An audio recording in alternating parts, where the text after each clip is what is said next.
Гүлімханнан дәм тат каналына қош келіпсіздер. Мен сіздермен бүгін өзімнің үнемі жасап жүрген өте оңай әрі жылдам болатын құйылмалы балды торт, яғни медовый торттың қоржығымен бөлісетін боламын. Бізге қажетті заттардың барлығы осында тұр.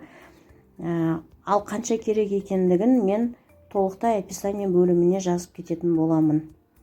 Бізге ең қажетті бал және де сары майымыз 72%-дан жоғары болу керек. Ең бірінші балымыз бен сары майымызды газға қатты қайнағанша ертіп алатын боламыз. Толықтай еріп біткен соң астын өшіріп, оған сода қосатын боламыз. Яғни ол көпіреді. Одан кейін барып 5 жұмыртқамыз бен қантымызды осылай әбден көпіргенше миксерлеп аламыз бөлек.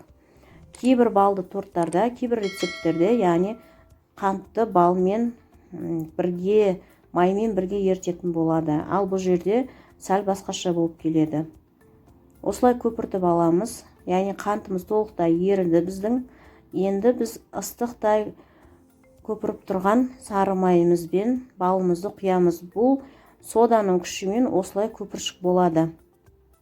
Соданы да тым көп қосып жібермеңіздер, қоржықтарыңыздың қышқылтым дәмі шығып кетеді. Осылай әбден миксерлеп аламыз екеуін. Содан кейін үстіне қазір ұн қосатын боламыз. Біздің бұл қамырымыздың ұнын 50 грамм сәл аз қосатын болсаңыздар, қамырыңыз бұдан да сұйықтау болады. Яғни қоржығыңызды бұдан да жұқа етіп жасауға болады сол кезде. Қамыр не орлым сұйық болған сайын қоржығымыз жұқа болады. Дәл осы тұста мен қазір қамырым осындай қоймалжың болды. Бұл қоржық менде сәл кішкене болса да қалыңда болып шығады.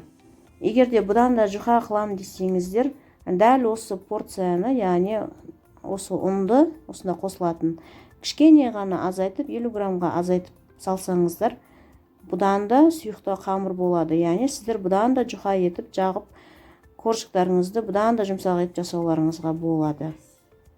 Тапсырысқа дайындап көріңіздер. Қорықпай эксперимент жасап көріңіздер. Керемет, өте сәтті шығатын рецепт. Және де кремін өздеріңіз білесіздер, қандай нұсқада жасасаңыздар да. Менде жай ғана қолдың қаймағы мен сгущенка араласқан кремнен жасалынды.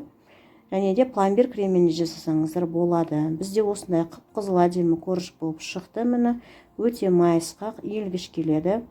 Әдемі осындай жұмсақ қоржық болып шығады. Тапсырысқа дайындайтын кезде алдын ала бір күн бұрын дайындап қойсаңыздар, ертеңіне дейін кремі өте сіңіп, керемет болып шығады. Жасап көріңіздер. Міне әркім өз білгенше сәндейтін болады.